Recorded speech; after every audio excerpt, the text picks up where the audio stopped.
Delivery of news, hard-hitting commentaries, babatian dari sa Aksyon Hotline. Aksyon Hotline. Aksyon Hotline.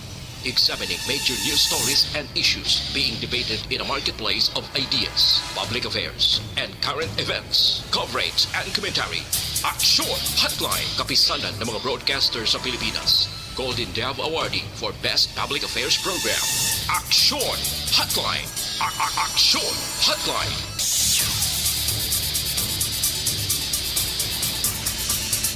Aksyon Hotline. Action Radio Philippine Standard Time, las 8:08 na. Mayang aga, syudad sa Bacolod, Negros Occidental sa Malabotan sa aton sining pagpangalagad bugos nga kalibutan. Welcome na sa Action Hotline. Aksyon Hotline. Sa ngalan sang regular nga anchorman, Action Art Tayhupon ini sa Action Brian Morden.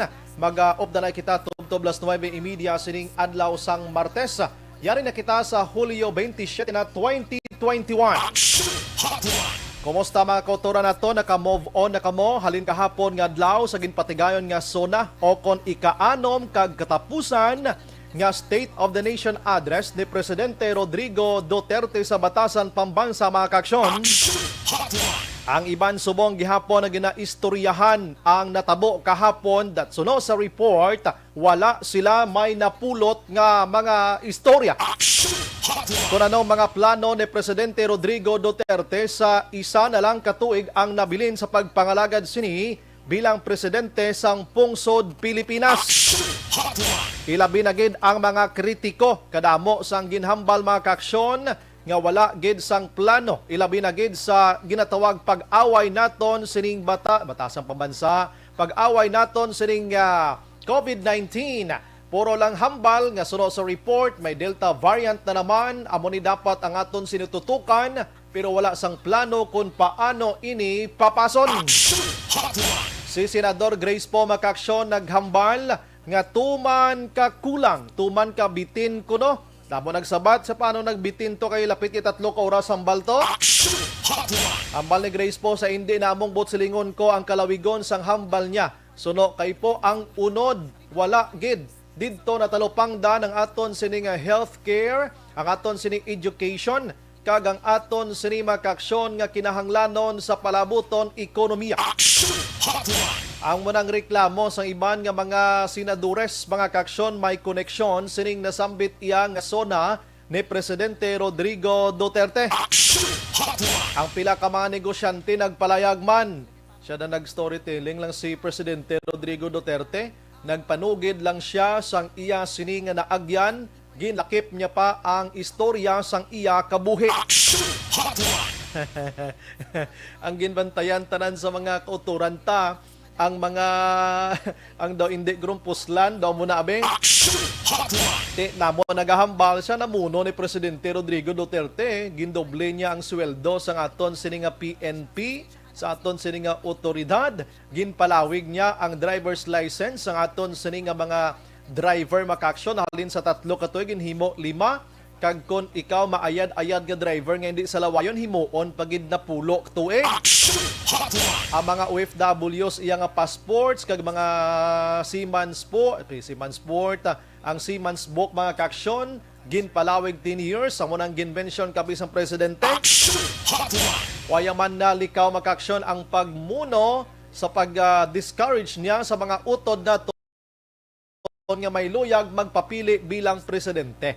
Amalya, kung gusto niya magpresidente, wag na lang. Kay kabudlay sa trabaho sa presidente. Pariyo sa iya, daw priso kuno siya. Why sa iya kuno guwa, ginasiradaan lang siya, ginabantayan sa tanan nga tinion. Siya wag na kay magpresidente, hindi basta-basta. Ang sabat naman sang iban, tinga punggan mo yang may gusto magpresidente, kung hindi ka na gusto, naog ka na da. Pero tiya mo na, no? Dito na pagpalawigon pang zona, kitapos naman to kahapon, nakapabutsyag naman ang halos tanan, ang nagapabor kag hindi pabor, mga kaksyon. Di ang pabor kay Presidente Rodrigo Duterte, mayong palakpak, sa huo, kadamo gid sa hinumuan ni Presidente Rodrigo Duterte mga kaksyon. Ang insurgency man ining elkak nga ini damo man nagmuno nga baw dawa ay gid matapos-tapos ini kadako sang pundo nga ganpain para dira mga kaksyon. Sige, kon basahon ko tanan-tanan nga komento sa tanan nga mga nagapabor kag hindi pabor, maubos oras ta din, di pa ko ka 1/4 gani guro. Pero are ang mas dako-dako nga balita sa aton mga kaksyon diri sa pungsod Pilipinas kay kagabi sa kasagsagan sang sona ni Presidente Rodrigo Duterte. Oy, kagabi gali may report pa nga hindi maayad kontra sa Duterte kay Duterte, no? Kay ginsakay ini siya hingagaw mga kaksyon, may nag-report nga ini siya ang gindala didto sa isa ka hospital sa Metro Manila. Pagkatapos ang iya sining sona mga kaksyon, pero gin-confirm ina ni Senador Bongo ako nagpalayag si Senador Bongo nga wala gindala si Duterte sa sona. In fact, nagpanihapon o ini siya upod sa iya sining pamilya kag ang mga kaupdana niya didto sa isa ka kalan-an. Kag kung ano man nga report yung gidala sa may hospital, wala sang kamaturan. Si Duterte, abi pagsulod niya to sa may batasang pambansa kahapon, medyo na tipaklong siya gamay. Daw matumba to siya tani, no? Galing kay nahingagaw, galing kay nalapakan niya tong upo niya sa galakat. Nabo na lang ang sitwasyon. Anyways, ti Mayo man lipay kita nga Mayo gid nga kemtang ni Presidente Rodrigo Duterte. Pagkabati kagabi nagsagi man ta ka monitor kung matuod yung gindala ini siya sa hospital mga kaksyon. Pero ang dako pagid nga balita kagabi, no, sinapawan ining sona sa mga alas 8 sang gabi matapos gumawa ang report nga nagkakuha sang pinakauna nga gold medal mga kaksyon ang pungsod Pilipinas sining Tokyo 2020 nga ginahiwat karon man didto sa Tokyo, Japan. Sa din mga kaaksyon nga since 1924, grabe no action Nelms, no? Since 1924, subong pa lang nakakuha sang gold medal ang pungsod Pilipinas sining nasambit nga kompetisyon. Si si Onyok Velasco nga bugal sang bago, hindi to ya gold, silver at action doors, no? Kung di ka magsala, silver to iya, no? Bronze, bronze, ano? Silver, no? Pero grabe na ito nga aton nga hinugyaw. Imagine mo ito tinumbay itong kontray nga tumagdako. Pero subong gold na gid. Pilang bato no ni Heidelin Diaz? 33 million pesos. Grabe. Plus pagid sang 1 million pesos nga gina weightlifting ini plus pagid sa 1 million pesos karon nga ginatigom-tigom sang tanan nga mga gobernador, 81 governors ini sa pungsod Pilipinas, maka-alokar sila sang 1 million pesos kagihatag man kay Heidelin Diaz mga kaksyon. Grabe, iya kagabi. Galantaw ako sa pag-award sa kay Heidelin Diaz kag sa duwa pa sini ka mga kontra. Third, second, first and siya ang champion. Siya nagkuha sang gold. Si Heidelin dumalupog sang kalipay mo. Ilabi na gid sang gina-replay na ang aton sining national anthem mga kaksyon. Makit-ano lang nga ginaalsa ang tatlo ka bandera nga ara kay Imoyas pinakbabaw. Pati ang mga nagalalantaw tugaluluha for the first time nga pungsod Pilipinas nakakuha sa sining gold medal mga kaksyon. Sining nga aga, try naton nga lambuton ang anay kongresista kag alkalde sang Bacolod rather, anay alkalde Mayor Monico Puentevilla at tuto siya sa Tokyo. Kag kagabi ini siya amogid ang naghakos-hakos kay Heidelin Diaz. While nagakontak kita, itira ko na lang ni tatlo niyo. Kung noon, napapasuko sa mga pagsubok, ngayon, iba na.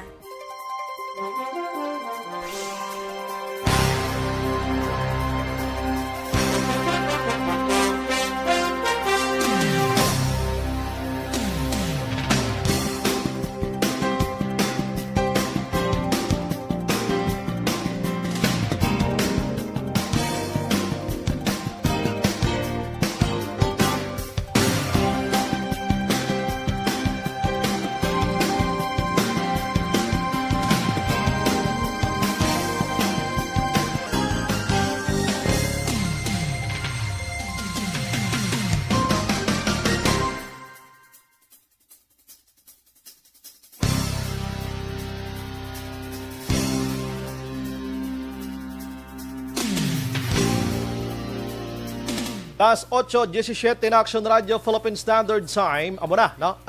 Tulat-tulat naton si materian basi makontak naton si Anay Congressman sa Lone District sa Bacolod kag Anay Mayor man sa Bacolod Monico Fuentevilla.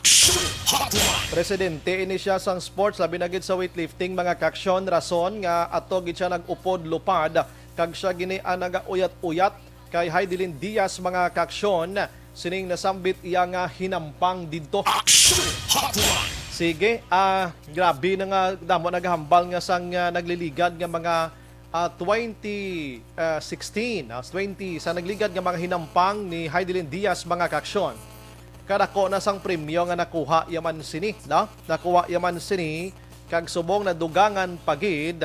Grabe ang iya pagtinguha mga kaksyon timpong sud Pilipinas subong puwerte iya nga kinalipay kag puwerte nga bugal sa bug-os nga kalibutan nga nakuha ining nasambit iyang kadalagan.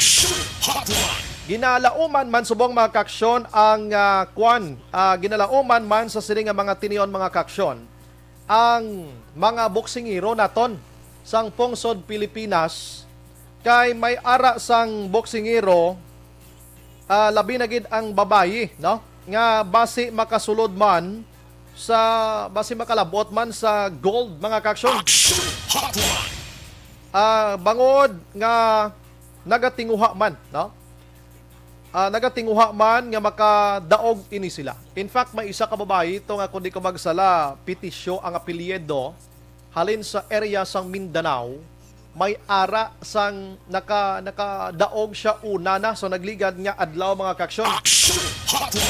Kag naginalauman ini nga makalabot gid sa pinakataas, no? Kag pinaka gold man nga ginapangita naton.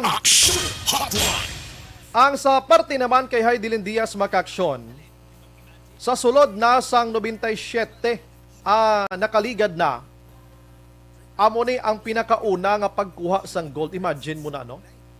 Ang kuan gani ang Phoenix Suns, ang Milwaukee Bucks bala sang NBA. Kabalo kamo Akson Nelmar nga ika-53 na tunga tuig, first time nakakuha sang kampyonato. 53 years, ha? Si Heidelin Diaz, so nakakuha sa bongsang gold, 97 years ang nakaligad mga ka-aksyon. Grabe, iya mo. 55, ang mga tawag gold medal for women's, 55 kilogram weightlifting. Nagdaog ang Pilipinas, kag si Diaz, ang ginhakwat sa gid nga katapusan ni amo ni ang 224 kilograms. Okay, 224 kilograms. Daligid lang. Online sa hotline. Aton nga linya, kung sa aton nga linya, former Mayor Congressman sa Bacolod, Monico Fuentevilla, dasigon talani kay BC sa subong Mayor. May aga, sir. Mayong aga sa tanan. Mayong aga sa tanan. Salamat sa pangadin nyo kay bilang presidente sa Philippine Weightlifting for 17 years. Nasabat na ang pangadin sa kalabanan sa Pilipinas. Ginsabat sa Ginoo kagabi. After 97 years na kayod, nakuha gid sang atong gintong medalya kagabi. I see. So, praise the Lord. Mm-hmm. Mayor, before pa naman ang tanan, ano gid ang mga preparation ginhimo ni Madam Heidelin Diaz, Mayor? Preparation, 17 years ang kabalhas siya kag antos kag tubo kag luha nga para makadaog din. Duwa ka Olympics upod ko siya, balbalan kami, why kami hindi lang siya ngayon. So pag napot sa Rio, natakwa kami silver, na sabat siyang Ginoo ang hindi sa kalipay. Hindi sa kalisod, kalipay kang medalya, pero kalapot din. After 17 years siguro, marami mapaway naman ko kay bahay na ko siyang laputon pa sa langit na regalo ulit sa Ginoo. Kuha ko ng silver, kuha ko ng gold, na mo lang nagabgo ko, rin ko, makuha kong gold, pahuwain ako, ginatan siyang Diyos kagabi, pinalibugulo ko sumong kung pasigip ako din. may apat ako kamata nga masi maka-gold man isa sa Paris after 3 years in 2024 ang Olympics sa Paris. Pananaw ko maka-gold paging kuliwat. Ambot, kung sigihon ko pa ni kay damo na gyan mo ni Dilin. Ile 12 years old ba at tatak mo siya sa Batang Pinoy. Okay.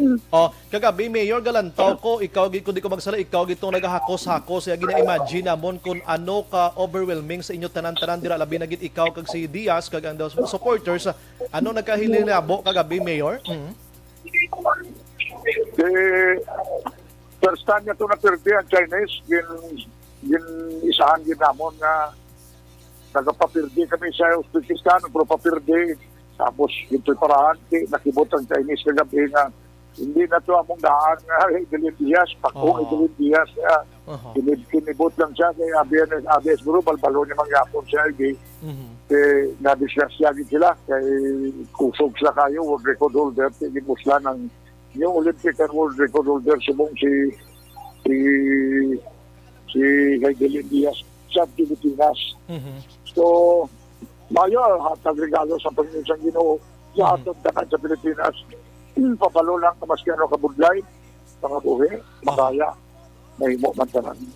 So after magluwas kay Diaz, sino pa gina nag-race da subong mayor nga lauman naton nga makatapa kita sa gold man if in case gid man? Ano nga mga sports event? Ang boksingero ta, apat pa mga nagdaog. Okay. Apat ka boksingero. Dua kamay, dua kalaki. Ang atong golfers, 3. Okay. Puro sa dito na mababaskog. Si Jobet pagunsan, nagabakulod na. Lumintrip mo siya. Sa dulunan siyang makulod kag mo siya sa Vistar. Okay. Sa duta, siyang mga Guanson? Wala siya nagdako sa Binitin Golf Course sa mga Montalibano. Montalibano. Wala siya sa mga dyan sa Vistar sa una, sa duta, sa Saison, kag Bison. Kaya rin na siya, milyonaryo na sa kayo, din sa Vistar sa Japan, din sa Ampang. Okay. Milyonaryo na siya, hindi mapunggan. So, may tsansa si Jubit Pagunsan, kagandwa ko kabayan nga golfer, nga imandi si Yuka Sason, diyang kapag nanganan. May tsan pa ta, buksingero pag balik lang ko gamay Mayor sa kay Diaz pilang ginbato nyo da makudsukutso kita ko pilang batunon niya sini nga kantidad. 10 million sa Sports Commission ng gobyerno. 10 million kay Manny Pangilinan, 10 million. Kag 10 million pagit sa kay Namunang sa San Miguel. Okay. Kag madugang pagid si Senator Manny Pacquiao nagtawag sa gabi sa akon. Madugang pagid si Manny Pacquiao. Wow. So ano ayan Mayor ang namuno da sa mga sang organizer abis ang Olympic for the first time ang Pilipinas sa sulod sang 97 years. Do kaluluoy sa aton kay isa pa lagi ta kadawg pero at least ang support naton kag kalipay makit-an gid nila. After 97 years Kurting kalipay sa tananggi, pati mga foreigners, kasi plangga nila kami din. 17 years ako nila sa presidente ko sa bulong Asya mo. Sa Wittgenstein, sa una. Plangga man sa tanan, sa sideling. Gitala ko na siya all over the world. Sergi daog. Experience siya, sabat din ang mga diyakan akong sabat din. So, para ni sa Pilipinas, para ni sa bayan. Na mapapalo sa kabataan, maski ano kabudlan pangabuhi. Ano ka, lisod, makaya sa Pilipino kung gusto tayo magbangon. Mayor, ang imobing encouragement sa mga kabataan naton sa sports, kag ibisan hindi pa sa sports, nga mangin modelo naton si Hidilyn Diaz subong sa bugos sa kalibutan from Philippines. For 97 years, ang tao, ang Pilipinas, nahulat medalya sa Bulawan. Sa Chimpo subong dulog, pandemya, gamang flamatay, sa mangod ko, mga best friend ko. Maraming sa problema sa Pilipinas, may tagaan dito sa Diyos sa bintana na makarealisar kita na wala man problema na hindi takaya bilang Pilipino. Amo na yung mensahe ni Hidilyn na maski ano kabugat sa barbel, ano kabugat sa pressure. Kung gusto gid sa Pilipinas mag-asinso, makaya ta. makaya sa Pilipino sa bulid sa Ginoo. Mga kabataan nga pigado, sundon nyo. Si Manny Pacquiao kagkaroon kay Dylan Diaz. Nalig sa pigado, nagayuhan sa larangan sa sport, naghatang espiritu. Bilog na Pilipinas, nagasilibrar subong tungod sila nga bistiri. Aha. With that, Mayor, kabalo ko sa ako, kagida subong, madamo ging salamat sa imong time, halong, kag welcome back later on, diri sa Pungsod, Pilipinas. God bless, Mayor. Salamat Brian, kag salamat man sa Action Radio, salamat mga negosano, makulod doon. Gobernador Bong Lacson, nagpabalo na sa ako nga masugod naman ang weightlifting sa Negros sa Okay. Panaag Complex. Aha. Enjoy man si Gobernador kagabi nag-text sa akon. Aha. Siguran din ang weightlifting man sa Negros Occidental para may makasunod pa kay Hidrin. Aha. Damong salamat, may agas na nan. God bless Bacolod, God bless Negros. Yes, salamat. Action Hotline. Monica Puentevilla, mga ka-action, basit tingala kamo suliton ko lang presidente ini siya sa sports, labi na gid sa weightlifting, mga ka-action. That's why yato siya dito karon sa pungsod sang Japan, Tokyo, Japan, mga ka-action. Action Hotline. Sa pag-upod kay Heidelin Diaz to support sa iya sining nga mga bata-bata dito and iban pa, mga ka-action, ano? Dali gid lang na tingala ko Black Action Doors mo. Imbes na interview kay Mayor Monico Puentevilla nga kon nga galantaw isak bilog. sa alam mo nang ginatulo pang isa ka bilog. Lapit na to shen, sobra shen, nag isa ka bilog bilin. Amang gina. No nakibot ako. Dali gilang na kayo homan kung aga pa man sa sitwasyon ta ba. Las 8:29 in Action Radio, full up in standard time. So kamo dira sa naga-monitor naton nga mga kabataan, kabalok kita ining sa pandemya pila kadlaw madula kid dinhi, no? Sa pagbulig naton tanan-tanan pangamuyo sa mahal nga Ginoo. So kung ikaw may ara sang sports dira nga nahibal-an, ni, no?